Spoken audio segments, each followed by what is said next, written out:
Iran, Israel और America की जंग में शहीद हुए आयतुल्लाह खामनेई को पूरी दुनिया के मुसलमान लगातार खराजे अकीदत पेश कर रहे हैं। उनकी याद में कई कार्यक्रमों का आयोजन किया जा रहा है। रमज़ान के महीने में कुरान पढ़ते हुए आयतुल्लाह खामनेई का इस दुनिया से जाना अपने आप में एक अलग अहमियत रखता है। दुनिया के तमाम लोग और ख़ासकर मुसलमान अब इस शहादत को क़यामत तक याद रखेंगे, जिसने अपने मुल्क के लोगों के लिए नहीं बल्कि फ़िलिस्तीन के बेगुनाहों के लिए आवाज़ उठाई। तो अमेरिका और इजराइल ने उन्हें कैसे निशाना बनाया और कैसे पूरी दुनिया को जंग की आग में झोंक दिया, ये इतिहास कभी भुलाया नहीं जाएगा। खामनेई की शहादत के बाद उनकी शिक्षा, उनके प्रवचन, न्याय, मानवता और उनकी सादगी की चर्चा लोगों की जुबान पर है। दुनिया को अब समझ में आ रहा है कि उसने कितने बड़े न्यायप्रिय नेता और धर्मगुरु को खोया है। अपने देश की जनता से वो किस कदर प्रेम और न्याय की बात करते थे, आज हम आपको बताएंगे। बिहार के आरा में रमज़ान के अलविदा जुमा के दिन एक मस्जिद में इमाम खामनेई को खराज अकीदत पेश किया गया, जहां पुणे की एक कंपनी के सॉफ्टवेयर इंजीनियर और इस्लाम धर्म की गहरी समझ रखने वाले एक युवा शादाब हुसैन ने बताया कि क्यों आयतुल्लाह खामनेई ने अपने उस हाथ का इलाज किसी बड़े मुल्क में जाकर नहीं कराया जो एक बम ब्लास्ट के दौरान जख्मी होकर काम करना बंद कर चुका था। वो हमेशा अपने एक ही हाथ से पूरे ईरान की बागडोर संभाले रहे। ईद के मौके पर रहबर एक ईरानी एक फैमिली में गए, तो जाने के बाद जो उन लोगों ने रहबर को पेश किया, केक और कुछ फल था और कुछ मिठाई थी, उनको रहबर को दिया। तो उस वीडियो में रहबर केक खा रहे हैं, फोक से लगा के रहबर जो है केक खा रहे हैं। और केक खाने के बाद जो है रहबर ने बोला कि केक जो है बहुत अच्छा बना हुआ है, केक जो है बहुत लजीज है, रहबर ने बोला। तो और आप लोग भी खाइए, ऐसा करके उन्होंने बोला। फिर उसके बाद ख़वातीन भी, हमको लगता है कि उधर बैठी हुई है, वो दिख नहीं रहा था, ख़वातीन भी बैठी हुई थी। तो उधर से ख़वातीन ने जैसे ही उन्हें बोला केक बहुत अच्छा बना हुआ है, तो जो आमतौर पर ख़वातीन का जो अंदाज़ होता है, तो उन्होंने बोला कि फल भी खाइए और मिठाई भी खाइए। और उसके बाद एक जुमला रहबर के को ये बोल दिया कि हमारा घर बहुत छोटा है, ये बात बोला उन्होंने रहबर को। तो रहबर का चेहरा जो है एकदम से उन्होंने चेहरा नीचे किया और सिर्फ एक जुमला बोला कि दिल बड़ा होना चाहिए। सिर्फ ये छोटी सी क्लिप है, उसमें रहबर ने यही बोला कि दिल बड़ा होना चाहिए। तो रहबर जो सादगी पसंद इंसान वो खुद भी थे। अगर रहबर का घर जो है, अभी पूरा क्लिप वायरल है जहाँ पे रहबर के घर में सिर्फ एक साइकिल की फ़ोटो आप देखेंगे तो वो है कि जो पूरे ईरान का जो निज़ाम चला रहा है उसका पर्सनल घर जो है। और ऐसा नहीं है कि वो रहबर का घर, मुज्तबा खामनेई साहब का घर, उसी में मुज्तबा खामनेई भी उसी घर में रहते थे। तो उन सब लोग जो है रेंटेड हाउस में, सब के सब जो है रेंटेड हाउस में रहते थे। तो रहबर ने जो एक दूसरा वाक़या, जब रहबर आ रहे हैं तो रहबर की बसीरत आप देखें कि वो रहबर ऐसा ही नहीं थे। सबसे पहले तो वो रहबर बनना नहीं चाह रहे थे, तो उसकी भी वीडियो अगर आप देखेंगे तो ऑनलाइन है वो, कि जहाँ पे जो मजलिस की कमेटी है उन लोगों ने सब ने बोला कि आप जो है बने। तो उन्होंने बोला कि ये जो पोजीशन है उसकी मैं अहल नहीं हूँ, उसके लिए मैं रेडी नहीं हूँ, मैं उसके लायक नहीं हूँ। तो फिर जब रहबर ने ये बात बोला तो सब ने बोला कि, तो फिर वो पूरी बहस होने लगी, पूरी डिबेट होने लगी। तो आयतुल्लाह रस्तंजानी जो है, आपने देखा होगा, तो उन्होंने जो है उसको डिबेट को ख़त्म किया और ख़त्म करने के बाद बोला कि जो भी लोग ये चाहते हैं कि Khamenei, Ayatollah Syed Ali Khamenei रहबर मौज़म बने आयतुल्लाह खुमैनी के बाद, वो खड़े हो जाए। तो पूरी मजलिस के सारे लोग खड़े हो गए। तो रहबर उस वक्त रोने लगे, क्योंकि ये ओहदा जो है ये खुदा का ओहदा है और ये बहुत ही बड़ी ज़िम्मेदारी है। और उसके साथ ही साथ जो आपने ये भी जानते हैं कि रहबर का जो एक हाथ है, जो दाहिना हाथ जो रहबर का है, वो अल्लाह जब उनका जो बॉम्ब ब्लास्ट होने की वजह से वो उस हाथ से माजूर हो गए थे, तो उस वजह से इस हाथ से ज़्यादा काम नहीं कर पाते थे। तो लोग बोलते हैं कि उनका हाथ से वो ये थे, तो ऐसा नहीं था कि रहबर का हाथ ख़राब हो गया था तो उनके पास ऑप्शन नहीं था कि वो इलाज करा सके।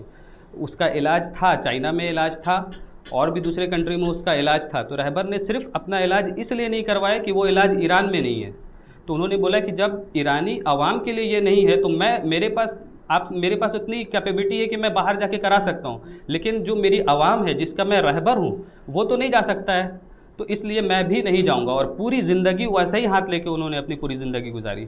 और जो मौत के दिन भी, उस वक्त भी उनको ऑप्शन लोग बोल रहे थे कि आप चले जाइए, सेफ जगह पे चले जाइए, तो उन्होंने भी उस वक्त भी यही जुमला कहा था कि रहबर जो होता है वो, उसका ये काम नहीं है कि सिर्फ मैं चला जाऊँ। अगर आपके पास ऑप्शन है कि आप पूरे ईरानी कौम को ये कर दे सकते हैं तब फिर मैं भी जाऊँगा, नहीं तो मैं भी नहीं जाऊँगा। सलवात बर मोहम्मद व आले मोहम्मद।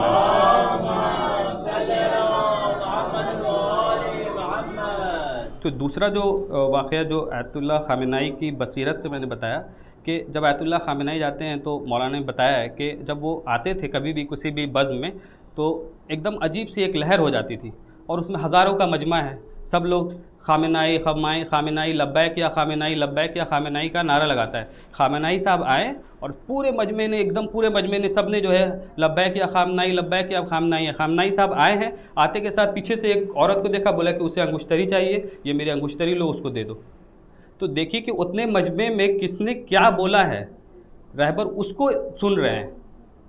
तो ये रहबर की और ये क्लिप है, मतलब आप देखिएगा जैसे ही जाने के साथ उन्होंने बोला कि वो जो खातून है उसे मेरी अंगुश्तरी चाहिए, उसे ये दे दो। अपनी अंगुश्तरी उतारी और उनको दे दिया। तो ये बसीरत जो थी और इस तरह की ज़िंदगी उन्होंने गुजारा है, तो मौत भी उसी तरह ही की अल्लाह ने उन्हें दिया।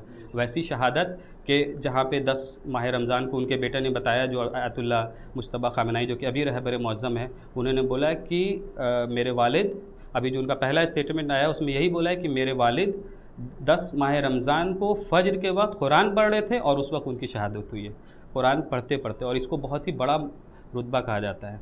और एक वाक़या जो आपने वो क्लिप भी देखा होगा कि जो है वो एक नज़्म थी, एक शेर था जिसमें रहबर को दिया गया। उसमें ये था कि जो आगे सफ़ में है, उसका मतलब मैं उसका एग्जैक्ट शेर नहीं पढ़ रहा हूँ, बट उसमें बोला कि जो आगे थे वो जो है ख्वाहिश रखते थे कि मैं जो हूँ शहीद हो जाऊँ, और जो शहीद हुआ वो सबसे पीछे वाले सफ़ में।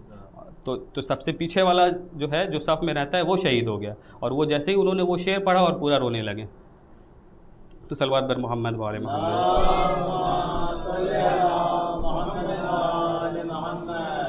दूसरा कि रहबर का जो पैगाम था कि जो ज़िंदगी का असल हदफ जो रहबर बयान करते हैं, वो ये कहा उन्होंने कि ज़िंदगी का अगर कोई हदफ पैसे को बनाए, स्टेटस को बनाए, या फिर पावर को बनाए, या पोजीशन को बनाए, तो ये बहुत ही छोटा हदफ है ज़िंदगी के लिए। तो उन्होंने ये बताया उस बयान में, उस क्लिप में, कि ज़िंदगी का जो असल हदफ होना चाहिए वो होना चाहिए बंदगी, खुदा की मारिफत। ये असल हदफ होना चाहिए ज़िंदगी का, और वो अगर होगा उसके साथ ये सारी चीज़ें अपने आप आ जाएंगी।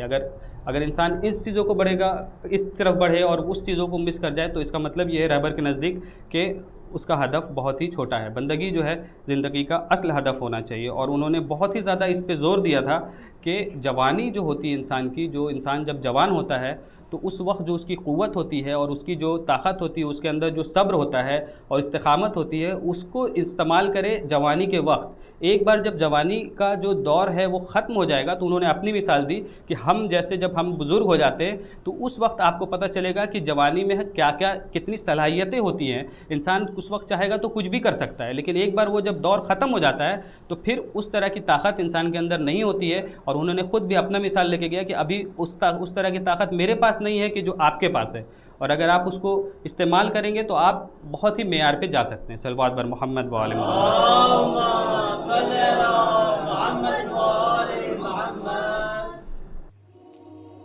तो सुना आपने, ये थे इमाम ख़ामेनेई, जो चाहते तो चीन और रूस जैसे बड़े मुल्क में जाकर अपना इलाज करा सकते थे, लेकिन वो सिर्फ इसलिए नहीं गए क्योंकि उनके देश की जनता जब बाहर जाकर अपना इलाज कराने में सक्षम नहीं है तो वो क्यों जाए। उन्होंने ईरान के ही हॉस्पिटल में रहकर जितना इलाज संभव हुआ कराया, भले ही उनका हाथ पूरी तरह ठीक नहीं हुआ।